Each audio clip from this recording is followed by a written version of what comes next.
क्योंकि social media का समय है, सब कुछ डिजिटल है।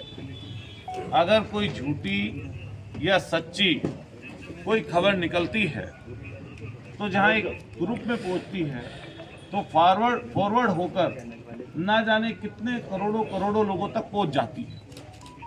तो अभी कुछ सुनने में आया कि डीप फेक वीडियो भी चली है, जिसमें एक सिने स्टार सुपरस्टार की वीडियो को गलत तरीके से डीप फेक करके चलाया गया। उसके बाद में फिर उनके जो करने वाले लोग थे, जो आरोपी थे, वो लोग पकड़े भी गए। तो इसलिए इस डिजिटल युग में हमारे पत्रकार साथी, चूँकि जो हाँ यूट्यूबर्स लोग भी हैं, यूट्यूब का भी इस्तेमाल कर रहे हैं, वहीं साथ साथ जो हमारे न्यूज़ चैनल्स हैं बड़े, उनके भी डिजिटल अपने अपने प्लेटफॉर्म हैं और डिजिटल माध्यम से वो भी खबरें चलाते हैं। तो इस समय पर बहुत जिम्मेदारी का काम है, ये बहुत जिम्मेदारी का विषय है। अगर कोई खबर आती है तो उस खबर की सत्यता जांचनी चाहिए। अगर खबर की सत्यता ना होते हुए और हम उसको फॉरवर्ड करते जाते हैं तो इससे कहीं ना कहीं कुछ टीआरपी मिल सकती है, कुछ चीज़ें आगे बढ़ सकती हैं, व्यूज़ ज़्यादा आ सकते हैं, लेकिन इससे कई बार कई लोगों को हानि और क्षति और कई बार सम्मान का भी नुकसान होता है। अभी पिछले दिनों जहां हम सब लोग इस समय आम चुनाव में जा रहे हैं, देश का आम चुनाव होने जा रहा है और पहले चरण का चुनाव कुछ चंद दिन बाद है और हमारे मेरठ सहित आसपास के जिलों का द्वितीय चरण में, सेकंड चरण में चुनाव है। तो हम लोग बहुत दिन से लगातार राजनीति में सक्रिय हैं। जब जब ऐसी कोई बात आई कि जहां पर अतुल प्रधान या उसके साथियों को जनता के लिए खड़ा होना पड़ा, तो हम लोग हर उस विषय पे खड़े रहे हैं जिससे जनता के साथ जुड़ाव हो। और जुड़ाव जनता से तब होता है जब हम जनता के लिए कुछ करते हैं। जुड़ाव जनता तब मानती है। हमें 3 बार एमएलए का चुनाव लड़ने का मौका मिला। मैं कम उम्र में था, उस समय पार्टी के विभिन्न संगठन के, समाजवादी पार्टी के विभिन्न संगठन के पदों पर मैं रहा हूं और लगातार छात्र राजनीति चौधरी चरण सिंह यूनिवर्सिटी के माध्यम से की। चूंकि हमारा शहर क्रांतिकारी शहर है जिसका नाम देश और दुनिया में है, जहां 1857 की क्रांति इसी शहर से शुरू हुई और धन सिंह कोतवाल गुर्जर जी ने उसके लिए ना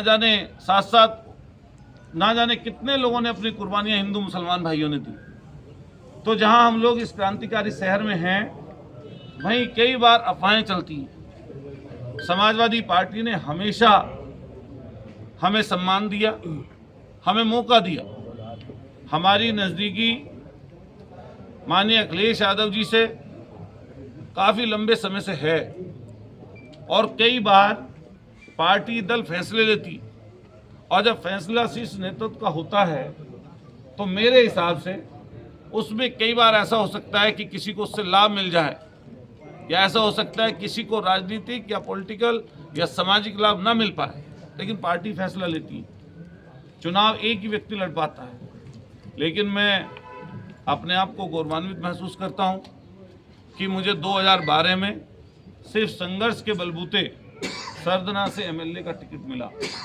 हम लोग चुनाव हारे। उसके बाद में यूथ के स्टूडेंट विंग के प्रदेश के अध्यक्ष रहे, जिला पंचायत अध्यक्ष, जिला पंचायत सदस्य अध्यक्ष बनने का मौका मिला। उसके बाद 17 में हम लोग फिर एमएलए का चुनाव लड़े, नहीं जीत पाए। उसके बाद 22 में हम एमएलए बने। सरदना की महान जनता ने हमें एमएलए का चुनाव जिताया। वहाँ के सब हिंदू मुसलमान भाइयों ने, अगड़ों ने, पिछड़ों ने, शोषित वंचितों ने हमें मदद की। एक चीज़ मैं और क्लियर यहाँ पर कर दूं, मैंने रात भी बोली थी चीज़ कि वैचारिक रूप से व्यक्ति विचार को बार बार नहीं बदल सकता। हमारा जो विचार है, हमारा विचार मैं मानता हूँ सब वर्ग के लोगों को, हिंदू मुसलमान को या सिख ईसाई को, जैनी बौद्धिस्ट को, चूँकि हम सामाजिक व्यक्ति हैं, पॉलिटिकल व्यक्ति हैं, तो हर एक व्यक्ति की भावनाओं की कद्र करना हमारा कर्तव्य बनता है। लेकिन अगर कोई व्यक्ति पूछे कि भाई आपकी सोच क्या है या आपका विचार क्या है, तो मैं हमेशा ये बात बोलता हूँ कि बाबा साहब भीमराव अंबेडकर जी की सोच के व्यक्ति हम लोग हैं। जो उन्होंने हमें चीज़ें दी हैं, समता और समानता की बात की है, गैर बराबरी को ख़त्म करने की बात की है, हम उसकी राह पर चलने वाले लोग हैं। अभी मेयर का चुनाव लड़ने का मौका भी पार्टी ने दिया था, हालांकि हम नहीं जीत पाए। कुछ समीकरण बने, जो चीज़ें नहीं आपके सामने हैं। उसके बाद हम लोग अभी एमपी के चुनाव के लिए टिकट मांग रहे थे, और सिर्फ मैं अकेला नहीं मांग रहा था, पार्टी के अन्य वरिष्ठ लोग भी उसमें टिकटार्थी थे, जिसमें हमारे आदरणीय रफीक अंसारी जी शहर विधायक, जिसमें यहाँ पर हरीश पाल जी की पुत्रवधू नैना सिंह जी, जिसमें आपके ये पूर्व विधायक जिनका टिकट हुआ, इसके अलावा मुखिया गुजर जी भी हमें वहाँ पर मिले, आकिल मुर्तजा जी वहाँ पर मिले, हमारे भाई बैठे हैं आदिल चौधरी जी, महानगर के अध्यक्ष हैं, एमएलए का चुनाव लड़े हैं, इन्होंने भी मांग की। हमारे चौधरी विपिन चौधरी जी बैठे हैं, इन्होंने भी मांग की, और हम लोग भी लगातार टिकट की मांग कर रहे हैं। उसी बीच में समाजवादी पार्टी ने, माननीय राष्ट्रीय अध्यक्ष जी ने भानु प्रताप जी का टिकट यहाँ से अनाउंस किया। जो चीज़ें हैं आपके सामने हैं। उसके बाद में हमारा भी टिकट अनाउंस हुआ, हमने पर्चा अपना भर भी दिया।